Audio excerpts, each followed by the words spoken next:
Okay, guys. I was cleaning, doing kind of a late spring, early summer cleaning of my office because I started working on a set of plans and I've been going through some documents and finding out some of the codes that I've forgotten. And I found by coincidence in a stack, I don't even know where to, I think I put it in the garage, a stack of engineering report this thick. I found these two stories that I've had for years that I've been wanting to talk about. And being that this is getting close to the 4th of July, these has some involvement in the American Revolution and the War of 1812. I'm going to start with the War of 1812 first because it's very interesting. And this one, the last one, it's a doozy. I'm going to do this in another video. But what I found out is that a Spanish governor of Louisiana Territory, which encompasses 13 states today, was involved in helping the colonies fight the British. The Spanish always had issue with the British, mainly because the British, they were stealing from them. They were having pirates that they were all British, English, attack the galleons that were coming up from the Americas, that they were bringing the gold and the silver and the jewels that they stole from the Indians. And but this is a government stealing from another government. So anyways, the Spanish never liked the British. So when the revolution, the United States having war with the colonies, it wasn't the United States yet. The colonies were having a war with the British. The Spanish said, we're in. So this is the story about General Bernardo de Galvez in the American Revolution. Okay, it's not the 1812 war, it's the American Revolution. So it goes like this. He says, through the years, Hispanic American citizens have risen to the call of duty in defense of the liberty and freedom.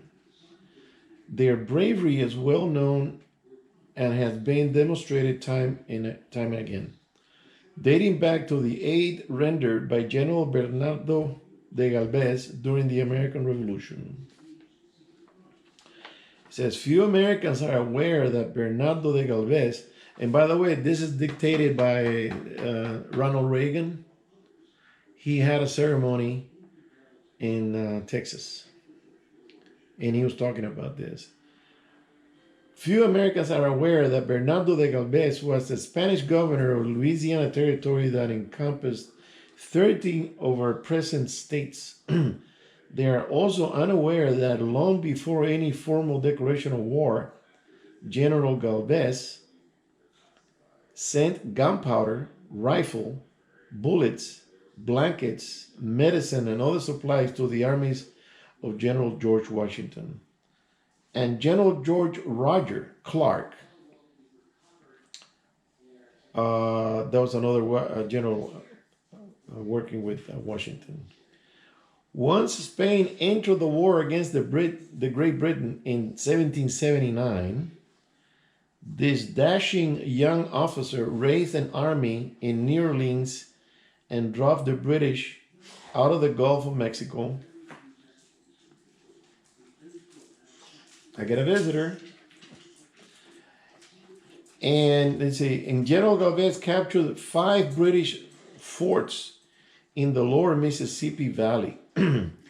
They repelled British attacks and British and Indian attacks in St. Louis, Missouri, and captured the British fort of St. Joseph in present-day Niles, Michigan.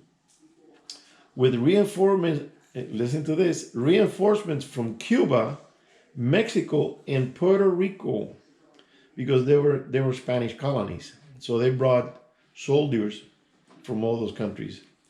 General Galvez captured Mobile and Pensacola, the capital of the British colony of West Florida. At Pensacola, Galvez commanded a multinational army of over 7,000 black and white soldiers. These men were born in Spain, Cuba, Mexico, and Puerto Rico. Hispaniola. Hispaniola is Santo Domingo or Dominican Republic. And other Spanish colonies such as Venezuela. The city was defended by a British and Indian army of 2,500 soldiers and British warships. An American historian called the siege of Pensacola a decisive factor in the outcome of the revolution and one of the most brilliantly executed battles of the war.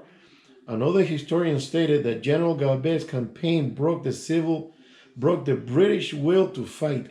This battle ended in May of 1781, 5 months before the final battle at the War of Yorktown.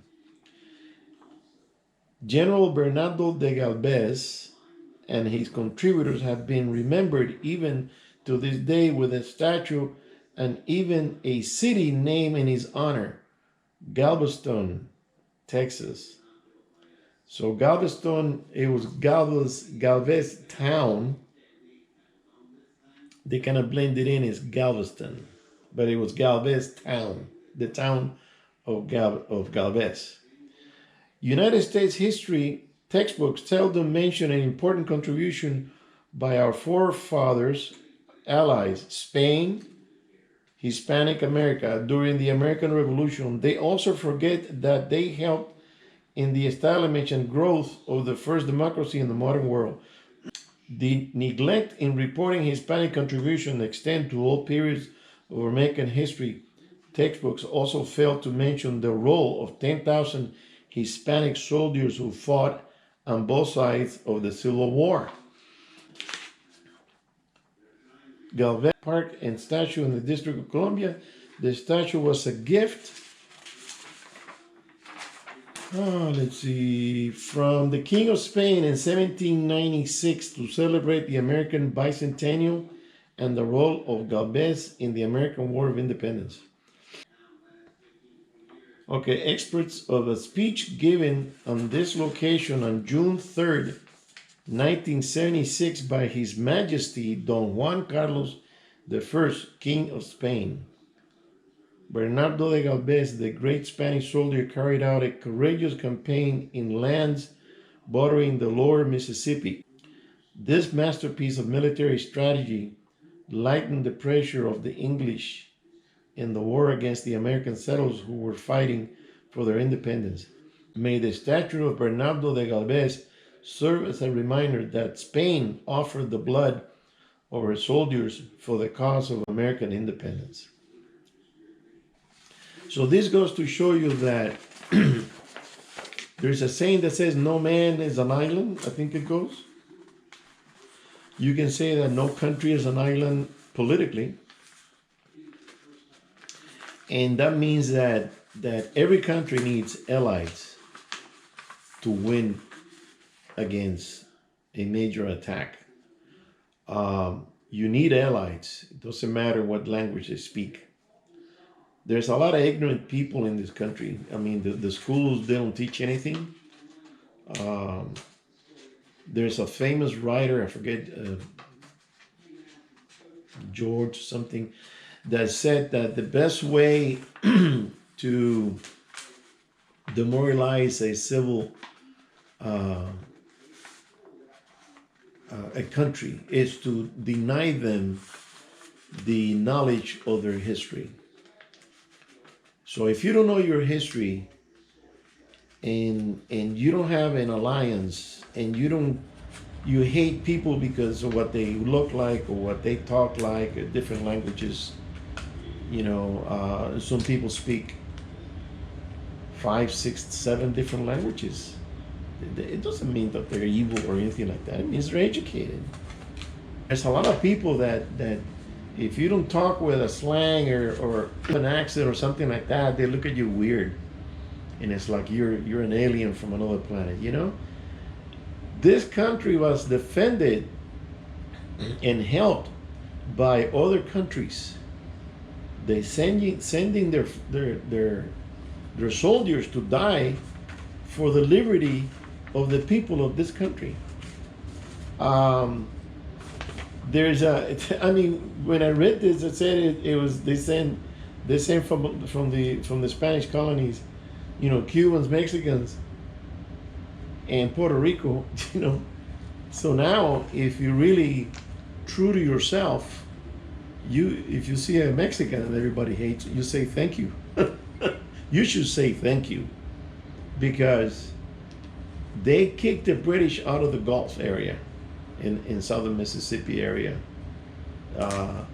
They kept them busy. They beat their ass. They beat the crap out of them, and they kept them away from the north, and gave help to Washington to win the war on his side, on the north.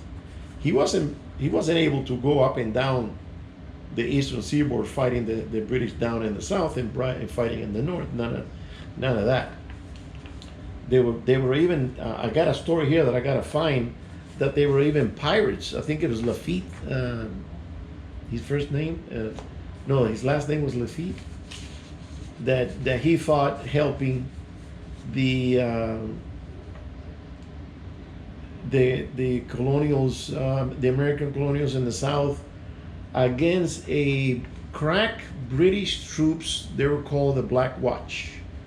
I'm not sure if or I think they were Scottish. The Black Watch, they were supposed to be like the Marines of the British Army, and they helped the armies of the colonies push them back, and they killed a lot of them. So on the eve of the 4th of July of 2023, I wanted to point out that it's good to have friends. It's good to have people when you need them. And it's going to get to the point that we are going to need allies, because something big's going to come in a few years. It looks like we're going to be in deep doo-doo. So we need to start working on our allies on this hemisphere. All right, guys. I'll see you on the next one, and learn a little bit about your own history. I'll see you on the next one. Thank you.